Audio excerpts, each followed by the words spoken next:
Day 3 of Ramadan series. ரமதான்ல நம்ம எல்லாரும் நோன்பு இருக்கோம். ஆனா ஒரு கேள்வி, குர்ஆன் ஓதுறதுலயும் நம்ம நோன்பு இருக்கிற மாதிரி சீரியஸா இருக்கோமா? நபி ஸல்லல்லாஹு அலைஹி வஸல்லமோட ரமதான் எப்படி இருந்துச்சுன்னு தெரியுமா? அஸ்ஸலாமு அலைக்கும் வரஹ்மத்துல்லாஹி வபரகாத்துஹு. ஒவ்வொரு வருஷமும் ரமதான்ல ஜிப்ரீல் அலைஹிஸ்ஸலாம் கிட்ட முஹம்மது நபி ஸல்லல்லாஹு அலைஹி வஸல்லம் குர்ஆன் ஓதி காமிச்சிருக்காங்க. ஆனா அவங்க வஃபாத் ஆகுற வருஷம் மட்டும் 2 முறை குர்ஆன் ஓதி காமிச்சிருக்காங்க. ரமதான்ல நார்மலா 10 நாட்கள் ஈத்திகாஃப் இருந்திருக்காங்க. ஆனா அவங்களுடைய கடைசிய ரமதான்ல 20 நாட்கள் ஈத்திகாஃப் இருந்திருக்காங்க. இதுல இருந்து என்ன தெரியுது? ரமதானுக்கும் குர்ஆனுக்கும் டீப் கனெக்ஷன் இருக்கு. இன்னும் கேளுங்க, யார் குர்ஆன்ல இருந்து ஒரு எழுத்தை ஓதினாலும் ஒரு நன்மை இருக்கு.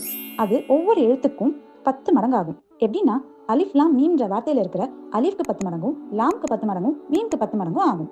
இன்னும் நாம குர்ஆன்ல சூரா பக்ராவையும் சூரா ஆல இம்ரானையும் வலமையா ஓதி வந்தா இந்த 2 சூறாவும் மறுமை நாள்ல நமக்காக அல்லாஹ் சுப்ஹானஹு தஆலாவிடம் நின்று வாதாடும். இன்னும் மறுமை நாள்ல குர்ஆன் நமக்காக பேசும். சுப்ஹானல்லாஹ். சோ இந்த ரமதான்ல கொஞ்ச நேரம் ஃபோன் யூஸ் பண்றதை குறைச்சிட்டு குர்ஆன் கூட கொஞ்ச நேரம் ஸ்பெண்ட் பண்ணலாமா? இன்ஷா அல்லாஹ்.